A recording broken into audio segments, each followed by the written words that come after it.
Hello and welcome. My name is Alan and we are back with more Trust and Monopolies. Before we get into today's video, I do want to go ahead and remind you I've got two ways to donate to the channel if you are so inclined. I have a Patreon account, which is a month-to-month system, and I have a coffee account, which also allows you to donate on a monthly thing, but you can also do single one-time payments. Do not donate if it will put you in financial straits. Things are tough enough as they are. Take care of what you need to take care of, please. If you can afford to donate and you want to donate, thank you. I appreciate it. It's just me, myself, and I that do these videos. But, with that said, let's go ahead and hop into this. As you can see by the visual here, KraftHeinz is who we're going to talk about today. One of the largest monopolies in food. Think of everything that is Kraft. Kraft cheese, Kraft mayonnaise, mac and cheese, Kraft this, Kraft that, Kraft. And then think of Heinz, Heinz ketchup, Heinz 57 sauce, Heinz mustard. So much. And then it shows some of the other brands that are belonging in this corporate umbrella. Jell-O, Classico, Velveeta, Cool Whip, even got many Taco Bell restaurants. Mio Water, Lunchables, Oscar Mayer, all Kraft Heinz company.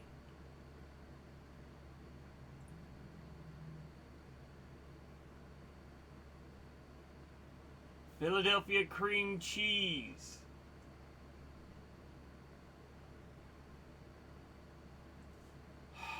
Orada. A lot belongs to this monopolistic giant that is KraftHeinz.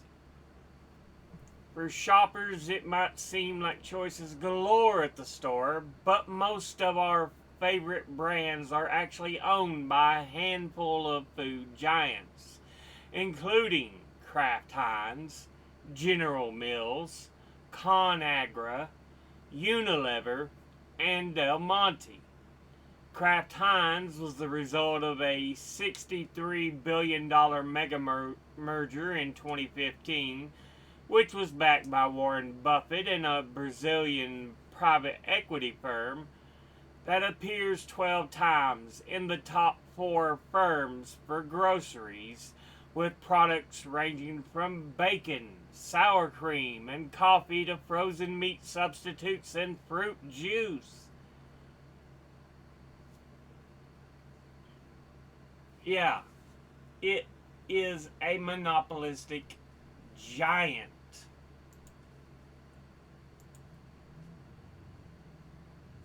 From Investopedia.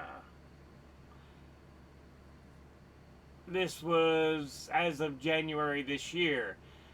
It is the 5th largest food and beverage company globally. Berkshire Hathaway owns a 26.93% stake in the company as of August 2024. Its merger was orchestrated by 3G Capital and Berkshire Hathaway in 2015. Berkshire Hathaway was, of course, run by Warren Buffett until this year, so when his successor took his place. So Kraft's first major product was processed cheese, introduced in 1916. KraftHeinz generated around $27 billion in annual net sales in 2023.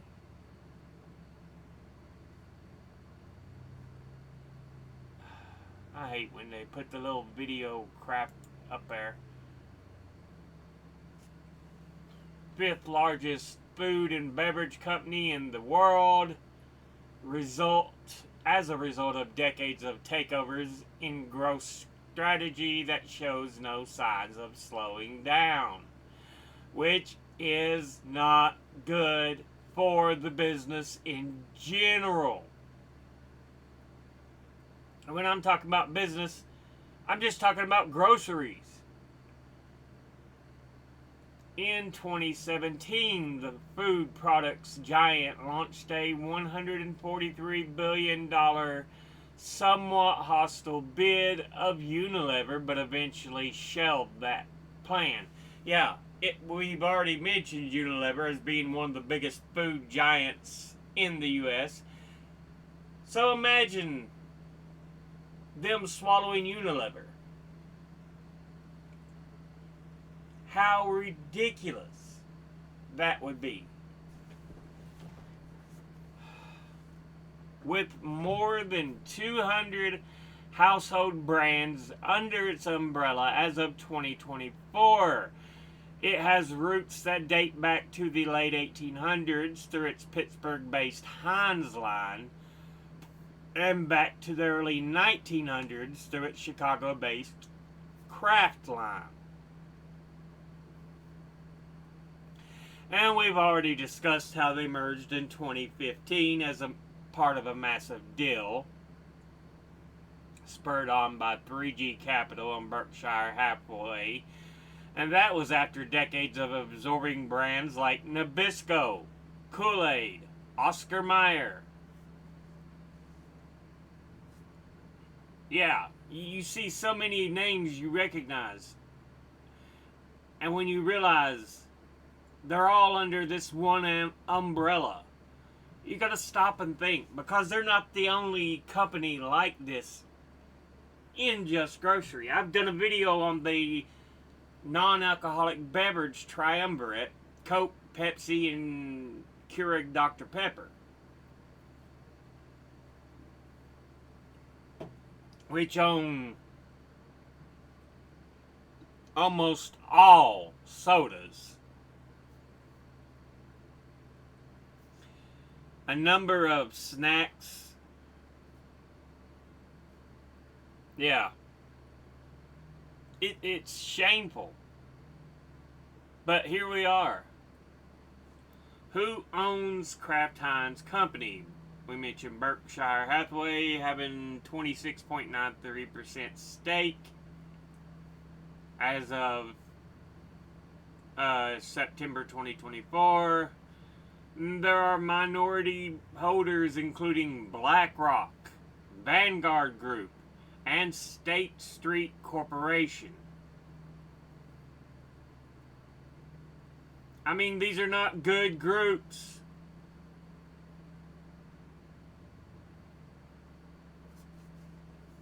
Yeah, Heinz began looking for food sauces, and it settled on tomato ketchup.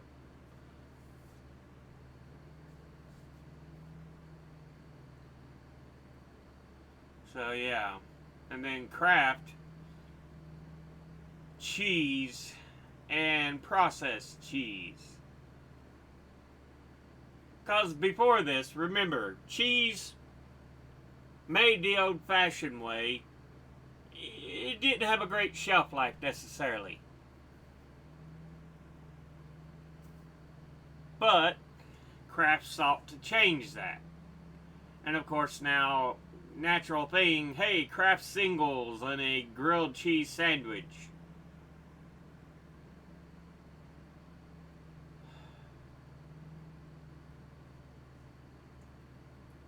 Together they hold more than 200 iconic brands that together drew in about $27 billion in 2023. They own brands like Kraft Mac and Cheese, Heinz Tomato Ketchup, Philadelphia Cream Cheese, Oscar Mayer, Planters, all those nuts, Jell-O, Velveeta. So yeah.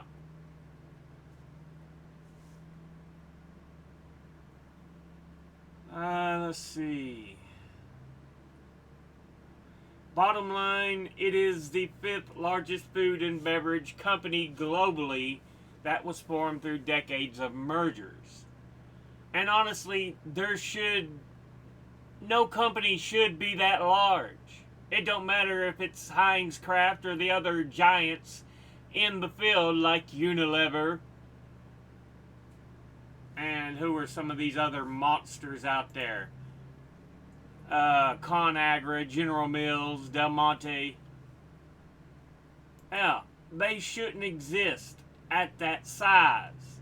This is why you're supposed to take a big stick and bust the fuck out of goddamn trust and monopolies.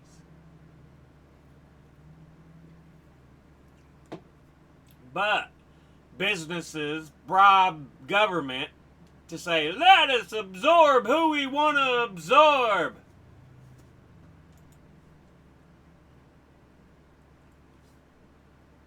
Yep, conglomerate being formed 2015 and is one of the top 20 consumer staple companies in the U.S. with a product lineup that includes dozens of the world's most recognizable brands.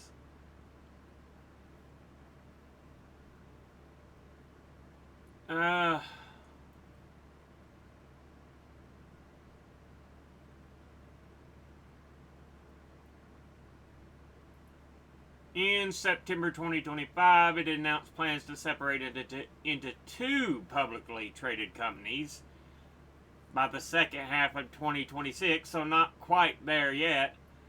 One focused on sauces and spreads, cheese, ketchup, other mayonnaise, whatever have you. And the other on grocery staples and ready-to-eat meals, Lunchables, Oscar Mayer, stuff like that. Even at that point, it should be busted up further. Their condiments and sauces: Heinz ketchup, mustard, vinegar, chili sauce, and Heinz 57 sauce. Lee and Perrin's original Worcestershire sauce. Grey Poupon Dijon mustard. Kraft Real mayo and Miracle Whip sandwich spreads. Kraft salad dressings. Cheese and dairy products. It's got Kraft Singles, Cheese Whiz, Philadelphia Original Cream Cheese, and Velveeta. Meal snacks and meat products. Kraft Macaroni and Cheese, Lunchables, Jell-O, Oscar Mayer hot dogs, bacon, and cold cuts. Beverages, it owns Kool-Aid, Crystal Light, and Wilder's drink mixes, Capri Sun beverages, Mio Zero Calorie beverages, Maxwell House and Javalia coffees. And you've got other grocery items: shake and bake seasoning, Ore-Ida frozen potato products, Primal Kitchen condiment sauces and dietary supplements, Taco Bell branded sauces, seasonings, and taco products under a licensing agreement with Yum Brands. So it don't own necessarily the restaurants, but has the right to sell some of their stuff in stores.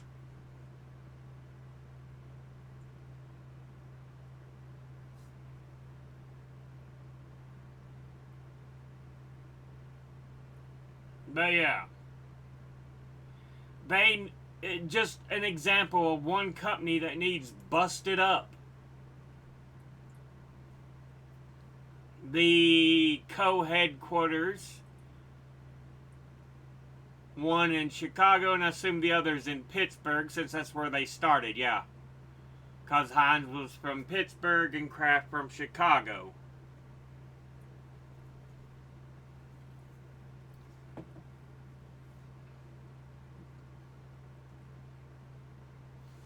but huge players in the beverage, convenience food, snack food, and general food service industries.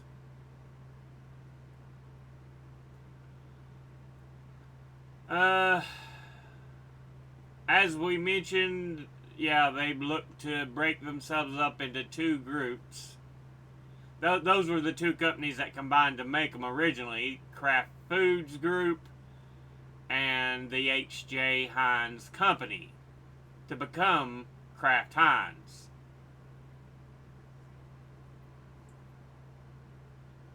Even these two individual companies probably should have been broken up somewhat. Kraft Food Group's H.J. Heinz Company, because on their own they were pretty damn big.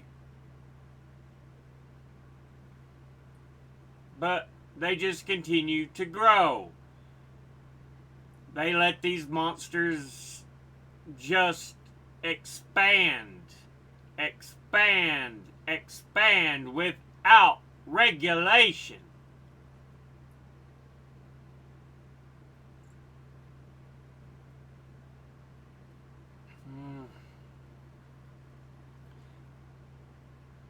In 2017, it announced acquiring Cerebos Pacific, including Saxa Salt, Greg's, and Bestow brands.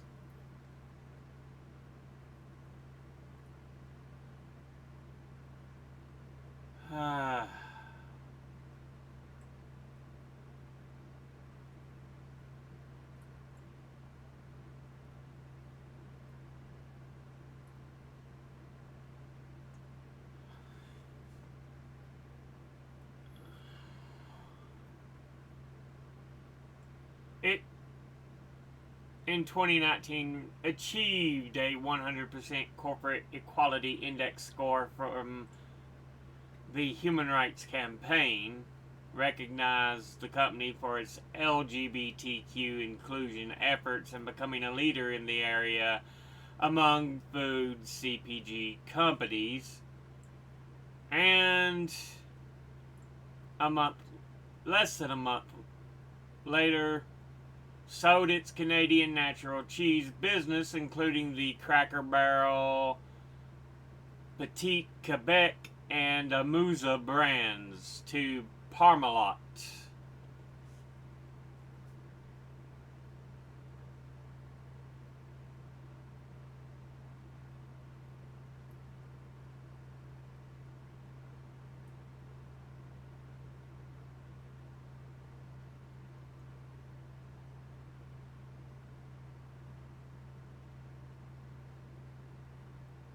See, it's even got deals with other giants like Hershey to sell desserts under Hershey's respective brands.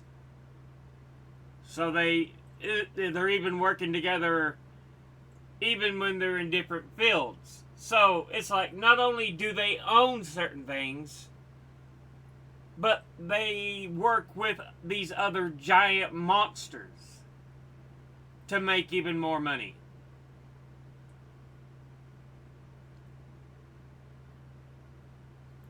They own A1 sauce,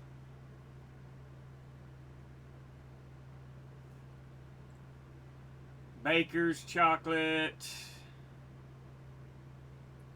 We talked about Capri Sun, Cheese Whiz, Classico, Clausen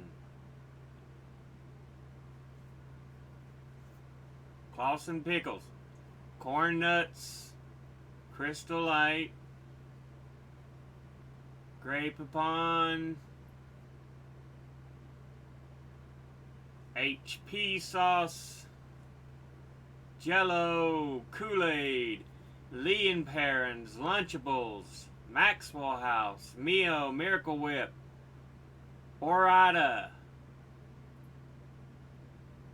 Oscar Mayer, Philadelphia Cream Cheese, Shake and Bake, Stovetop Products, Stovetop Stuffing and all that.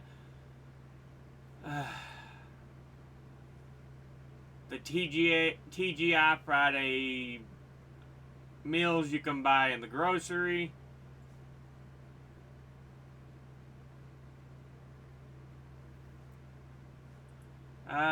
Velveeta, Weiler's.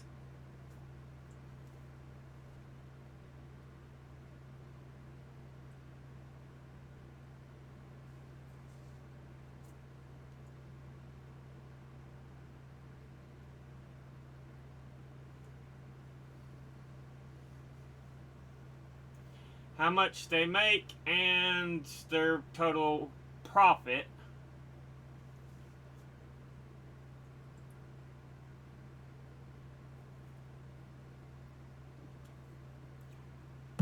Last time they had a bad year, 2018.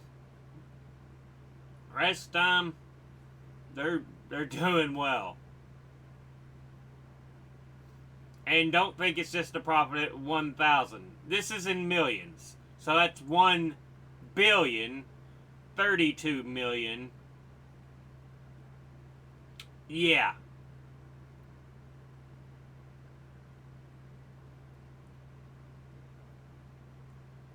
They're making money.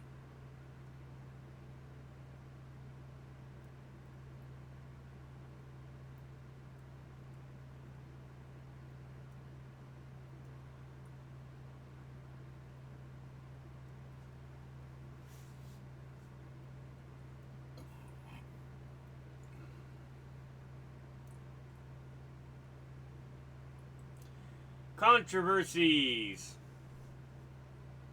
2017, the claim that the Kraft Parmesan cheese label was misleading was rejected by judges. Of course it was.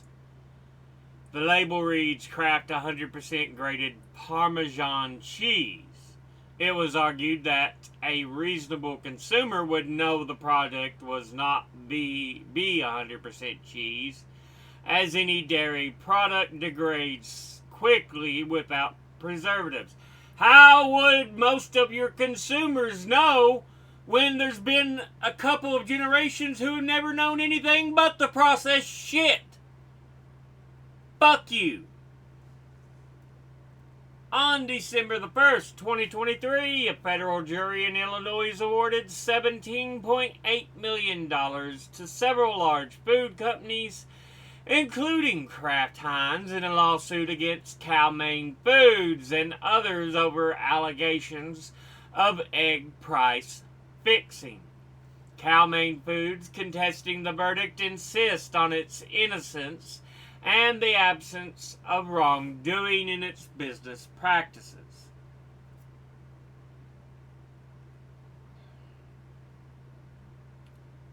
So yeah.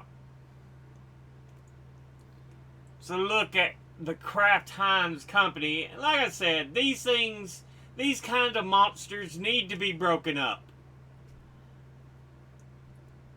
Please, by all means, try to buy local. Try to buy small business if you can. Spend your money at the local business instead of these monsters out here. You know, get your medicine at the local pharmacy, not Walgreens, not CVS, not the Walmart pharmacy.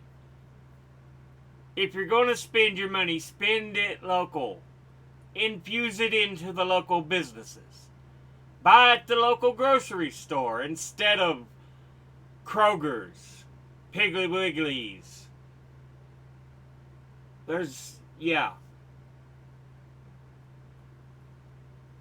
Food Line, whatever other giants they are. There's still some big ones out there.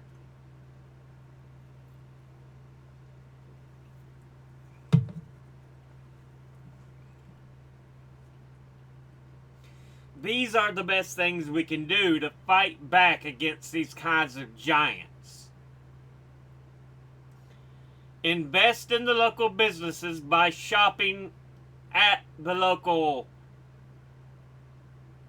farmers market, the local business, whether it be pharmacies, grocery stores, what have you. Try to stay away from these demons like Walmart, like all these giants. Walmart's one of the most evil fucks there is. I know it's bought out a lot of the smaller businesses in a lot of places, so usually there are unfortunately not many places to choose from outside of it, I know. But god damn, you cannot keep feeding the beast if you want things to change.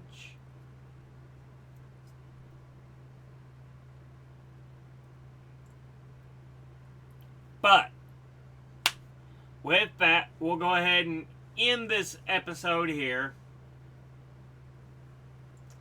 As always, educate thyself, think, read, study, learn.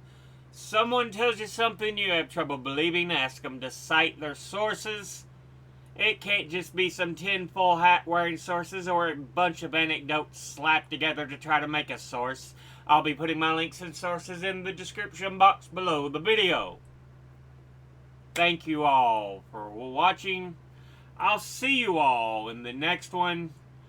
Until then, later.